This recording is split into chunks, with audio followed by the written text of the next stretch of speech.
April 17, 2023. Daily Bread. Passage, Job chapter 11, verse 1 to verse 20. Key verse 11. Title, Do the Godly Always Prosper? Then Zophar the Naamathite replied, Are all these words to go unanswered? Is this talker to be vindicated? Will your idle talk reduce others to silence? Will no one rebuke you when you mock? You say to God, My beliefs are flawless, and I am pure in your sight. Oh, how I wish that God would speak, that he would open his lips against you, and disclose to you the secrets of wisdom. For true wisdom has two sides.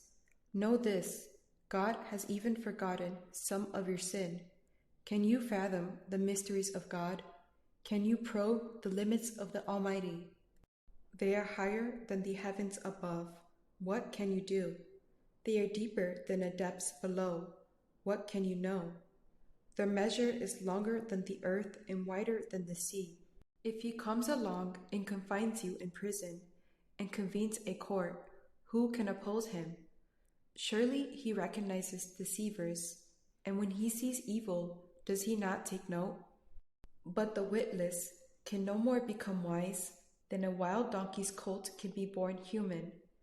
Yet if you devote your heart to him and stretch out your hands to him, if you put away the sin that is in your hand and allow no evil to dwell in your tent, then free of fault you will lift up your face, you will stand firm and without fear.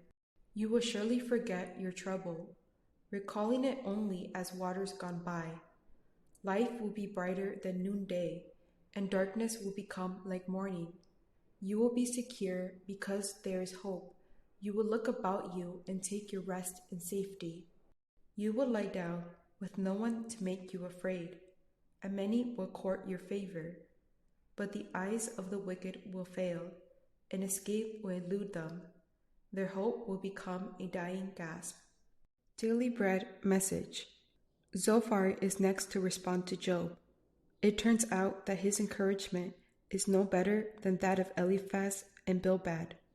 Zophar refuses to accept Job's claims of innocence.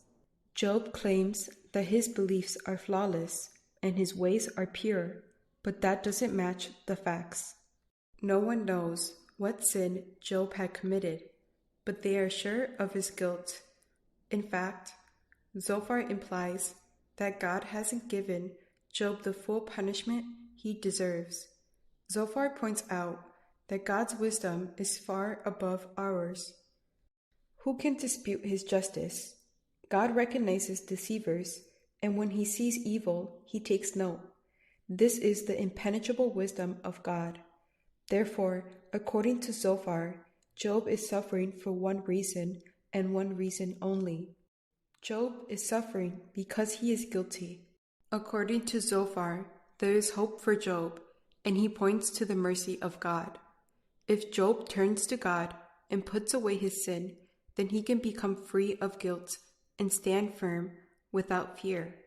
His troubles will pass, and his life will become bright again. He will rest in safety and have many people courting his favor. But is this really true? If we lead godly lives, are we guaranteed such prosperity? As Christians, we know we are to live pure and holy lives before God. We also know that this world is full of troubles and trials. Even the godly suffer. However, our hope is never in this world, but in the kingdom of God. Prayer. Lord, help us to see beyond this world. One word, even the righteous can suffer.